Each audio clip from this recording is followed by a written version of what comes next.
मेरा सभी अधिवक्ता साथियों से निवेदन है कि हमारे लोग संविधान की ओर ध्यान नहीं देते। आप अपने मिलने वाले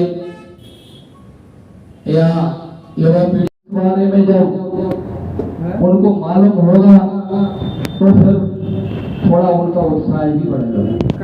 हमारा संविधान 9 दिसंबर 1946 पुस्तक थी, वो 13 किलो की थी, जो हस्तलिखित थी।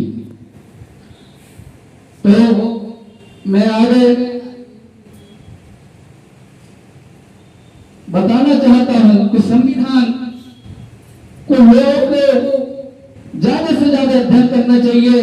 अधिवक्ता तो सब पढ़ते ही हैं, लेकिन उन जिन लोगों को इसके बारे में पता नहीं है उनको भी बता। मैं समय ज्यादा ले रहा हूं, लेकिन कोई अब वक्ता नहीं है तो मैं सारी बात मेरे मन से मैं बता रहा हूं, और कोई वक्ता है तो बोल सकता रह सकेंगे। और जब बाबा साहब ने रमा की ऐसी बातें सुनी तो बाबा साहब को बहुत रोना आया। तो साथियों, मैं कहना चाहूंगी कि उस मसीहा के बारे में कि उन्होंने अपना पूरा जीवन खुद की संतानों को खोकर हमें दिया है। उन्होंने हमें अपनी संतान बनाया है, तो हमारा कर्तव्य है। तो हम अंगना सजाएंगे, बाबा आएंगे, बाबा आएंगे तो संविधान साथ लाएंगे।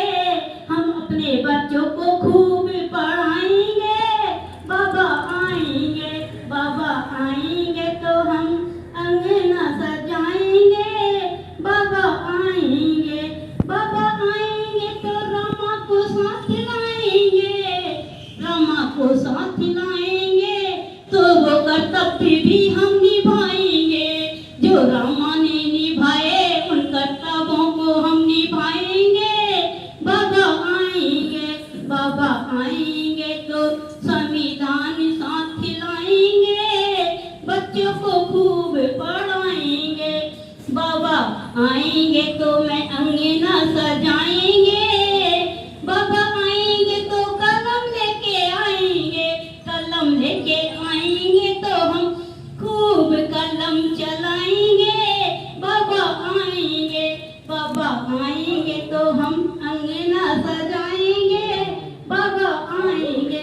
इस तरह से मैंने कई गाने गुनगुनाती रहती हूँ घर में, और भी मैं 1-2 लाइन में और गा के सुनाती हूँ। मैं गाती तो नहीं हूँ, लेकिन भीम आएंगे, भीम आएंगे तो रमा साथ लाएंगे, भीम आएंगे, बाबा आएंगे, बाबा आएंगे तो संविधान साथ लाएंगे, बाबा आएंगे तो संविधान साथ लाएंगे, बाबा आएंगे, बाबा आएंगे तो कलम साथ लाएंगे, कलम साथ लाएंगे तो बच्चों को पढ़ाएंगे, बच्चों को पढ़ाएंगे।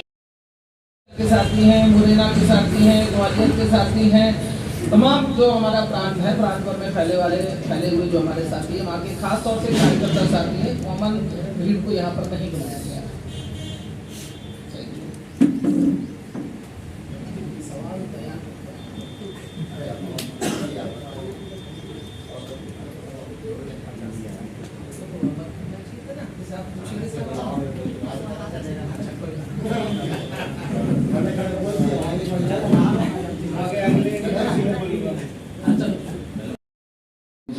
अहरवार साहब, श्री कमलेश जी एडवोकेट अहरवार साहब, हमारे श्री सम्मानीय जिले से सभी साथी आए, सभी को मैं अपनी वाणी को ही विराम दूंगा।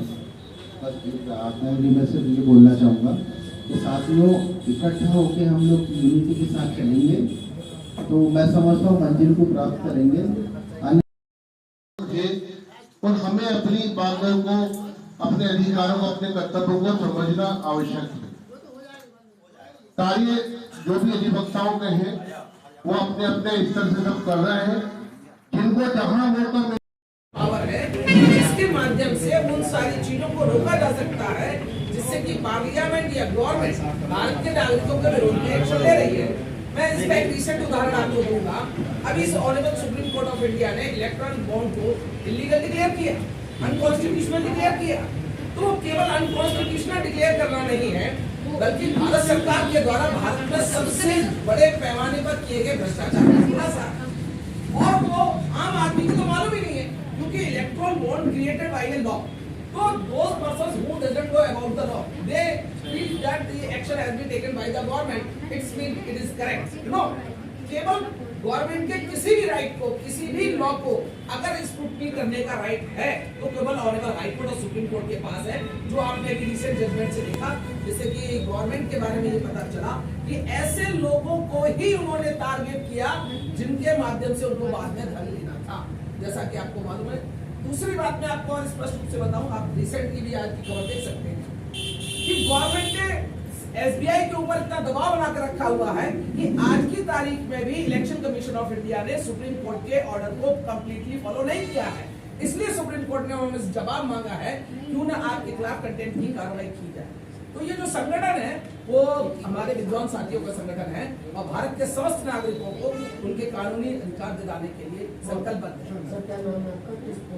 मैं आपके इस संगठन का राष्ट्रीय सहयोगी दिखा रहा हूँ, एडवोकेट बीएमसी।